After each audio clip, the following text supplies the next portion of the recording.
చంద్రబాబు వస్తున్నా మీకోసం పాదయాత్రకు 13 ఏళ్లైన సందర్భంగా తెలుగుదేశం కేంద్ర కార్యాలయం ఎన్టీఆర్ భవన్లో కేక్ కట్ చేసి సంబరాలు చేసుకున్నారు. మహాత్మా గాంధీ, లాల్ బహదూర్ శాస్త్రి జయంతి సందర్భంగా వారి చిత్రపటాలకు నివాళులు అర్పించారు.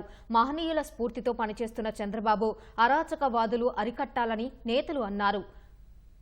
అభివృద్ధి, ప్రజా సంక్షేమమే ధ్యేయంగా కూటమి పాలన సాగుతోందని గుర్తు చేశారు. బాపూజీ కలలుగన్న గ్రామ స్వరాజ్యాన్ని సాకారానికి చంద్రబాబు కృషి చేస్తున్నట్లు చెప్పారు. ఈ రోజున మరలా ఆయన శ్రమ, అందరి కష్ట ఫలం అధికారంలోకి వచ్చాం. ఒక అరాచక పరిపాలనకు స్వచ్ఛ పలికాం. ఒక దుర్మార్గుడైన రాజకీయ నాయకుడిని రాష్ట్రం నుంచి తరిమి కొట్టామని చెప్పి కూడా తెలియజేస్తూ, అంతటి మహనీయుడు నాయకత్వంలో మనందరం కూడా పనిచేయటం కూడా మనందరికీ సంతోషదాయకం, గర్వకారణం అని చెప్పి తెలియజేస్తూ, ఈ రోజున 13 సంవత్సరాలైనప్పటికీ మొన్న ఆయన పాదయాత్ర చేసినట్లుగా అనుకుంటున్నాం.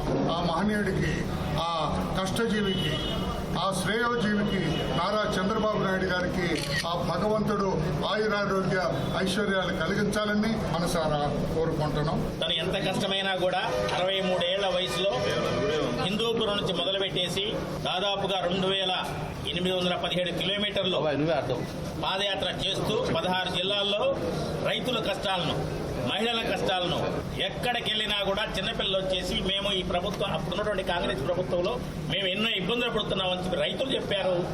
చంద్రబాబు నాయుడు గారు చెలించిపోయారు. ఆయనలో ఉన్నటువంటి శక్తి ఆ తిరుపతి వెంకన్న స్వామి ఆయన నడిపించారు.